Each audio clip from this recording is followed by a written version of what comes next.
У Надвірнянській громаді оголосили про весняну толоку. Об'єднати зусилля і навести лад у місті та старостинських округах напередодні Великодніх свят закликає очільник громади Зіновій Андрійович. Звертаюся до всіх жителів Надвірнянської об'єднаної територіальної громади, до промисловців та підприємців, до керівників бюджетних установ та організацій, закладів освіти, медицини та культури.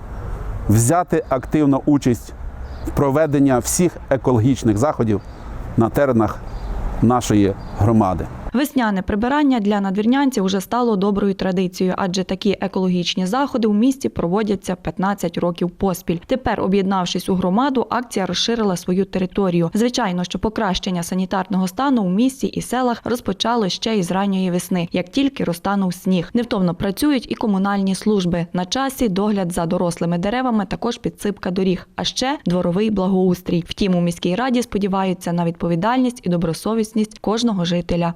Зокрема, прошу вас, взявши з собою гарний весняний настрій, долучитися до проведення загальноміської передвеликодної толоки, зробимо нашу громаду ще чистішою, яка відбудеться в суботу, 24 квітня.